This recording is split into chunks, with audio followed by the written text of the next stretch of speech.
अंतिम चरण में है। पर पक्ष के आचार्य जी ने कहा कि विवाह किया तो जाता है, पहले समझना आवश्यक। धर्मार्थ काम मोक्षाणाम, धर्मार्थ काम मोक्षाणाम यस्यैवोपि निविद्यते अजागरस्तमश्चैव तस्य जन्मो निरर्थकम्। इस मनुष्य के जीवन में धर्म, अर्थ, काम, मोक्ष ये चार पुरुषार्थ बतलाए गए। ये चार पुरुषार्थ को प्राप्त करने की अभिलाषा न हो, उस मनुष्य के जीवन में, उस मनुष्य का जीवन बकरी के तीसरे स्तंभ के समान व्यर्थ माना जाता है। अब रही बात ये, आश्रम कितने होते हैं? आश्रम 4 होते हैं, लेकिन 3 आश्रमों को पुरुषार्थ चतुष्टय प्राप्त नहीं हो पाता है। केवल गृहस्थाश्रम ही ऐसा आश्रम है जिसमें पुरुषार्थ चतुष्टय प्राप्त करने का अधिकार व्यक्ति को मिलता है।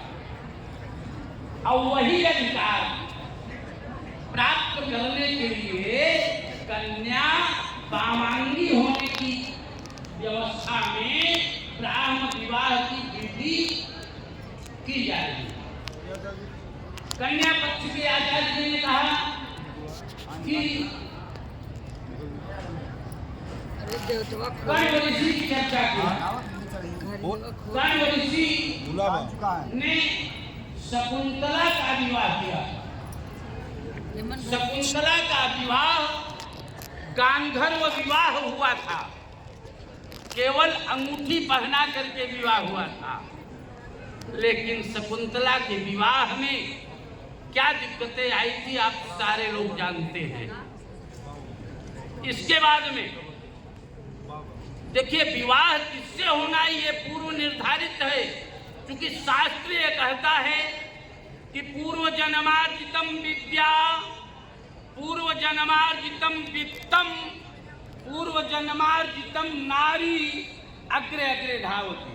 पूर्व जन्म का ज्ञान, पूर्व जन्म का धन और पूर्व जन्म की पत्नी ये आगे आगे चलती है। शिव का भी विवाह सती के साथ हुआ था, लेकिन सती का भी विवाह इस ब्राह्म विवाह की विधि के व्यवस्था में नहीं हुआ था, केवल जयमाल की व्यवस्था में हुआ था सती का विवाह। इसलिए उन दोनों का दाम्पत्य जीवन ठीक नहीं हुआ। इसी कारण वही सती अगले जन्म में पार्वती के रूप में आई, अपने पुण्य और प्रताप से शिव को खुश किया। जंगल में ही शिव कह रहे थे कि चलो हम तुम्हारे साथ शादी करेंगे, लेकिन पार्वती कही नहीं, आप मेरे माता पिताजी से मांगिए और ब्राह्म विवाह की विधि से ही मेरे माता पिता कन्यादान देंगे, तब मैं आपके साथ में विवाह करूंगी। तो शंकर जी ने फिर कन्यादान देने का मन मैना और हिमालय को है या नहीं, मैना और हिमालय की परीक्षा कई विधियों से किया, क्योंकि कन्यादान देने के बाद में व्यक्ति को मुक्ति प्राप्त हो जाती, इसमें कोई संदेह नहीं। अब रही बात ये पुरुषार्थ चतुष्टय की बात को अगर देख ले रहे हैं, तो गृहस्थाश्रम आने के बाद में ही विवाह की प्रक्रिया की जाती है। विवाह होने के बाद में पत्नी वामांगी में आने के लिए तैयार है, इसीलिए कन्या पक्ष से आचार्य जी ने रिक्वेस्ट किया है और लड़के की स्वीकृति भी मिली।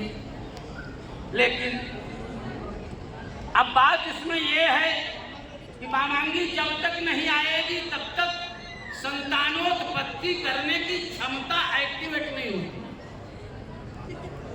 और संतान में यदि पुत्र की उत्पत्ति हो गई तो शास्त्रों में, पुराणों में पुत्र की परिभाषा बताई गई है कि पुम नाम नरका त्रायते इति पुत्र। पुत्र वह है जो कि पिता को नरक जाने से बचाता है। अब मूल बात में आ जाइए, जैसे धान के लावा का उपयोग आप लोगों ने क्यों किया, इससे एक नवदंपति को क्या सीख मिलती है, ये सीख लेने के लिए हमको आपको समझना चाहिए क्या कि धान के लावा को तपते हुए बालू में डाल दिया जाता है और उस तपते हुए बालू में जाने के बाद भी धान अपना रूप परिवर्तित कर देता है, लेकिन उसका छिलका साथ छोड़ता नहीं है। इससे नवदंपति को ये सीख मिलती है कि पत्नी चाहे जितने कष्ट में रहे पति को साथ नहीं छोड़ना चाहिए, अब पति चाहे जितने कष्ट में रहे पत्नी को साथ नहीं छोड़ना चाहिए। दूसरा ज्ञान क्या मिलता है नवदंपति को इसी धान के बीज से? आप सारे लोग गांव से जुड़े हो, धान की रोपाई करने के लिए बहनौर में धान को बोया जाता है और एक धान के बीज से एक अंकुर निकलता है। उसी एक अंकुर को बहनौर से निकाल करके दूसरे खेत में रोपाई करते हैं, एक से अनेक शाखाएं निकलती है कि नहीं निकलती? उसी प्रकार से ये बेटी अकेली मायके से जाएगी, ससुराल जाने के बाद में बामांगी का फल यही है, अनेक संतान की प्राप्ति होती है। इससे ऋणत्रय की पूर्ति होती है। ऋणत्रय क्या है? देव ऋण, ऋषि ऋण और पितृ ऋण। देव ऋण से व्यक्ति मुक्ति तब प्राप्त करता है जब देवताओं की पूजा करता है, और इस ऋण से मुक्ति व्यक्ति तब प्राप्त करता है जब अतिथि का सम्मान करता है, और पितृ ऋण से मुक्ति व्यक्ति तब प्राप्त करता है जब संतानोत्पत्ति करता है। आज नवदंपति को ये सीख लेना चाहिए और विवाह की प्रक्रिया अब सुमंगली के लिए आगे बढ़ाया जा रहा है। दीपक जी, आप बिटिया के राइट कंधे पर अपना हाथ रखिए।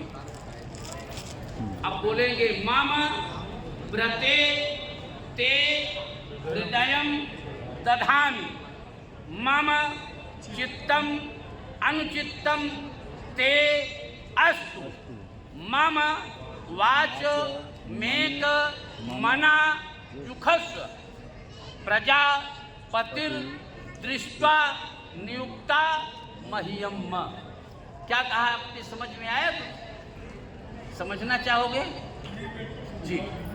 आपने ये कहा जैसे किसी के कंधे पर हाथ या दिल पे हाथ या सिर पे हाथ रख करके बोला जाता है ना कि मम व्रते ते हृदयम दधामि, मैं जैसा कहूंगा वैसा तुमको करना होगा।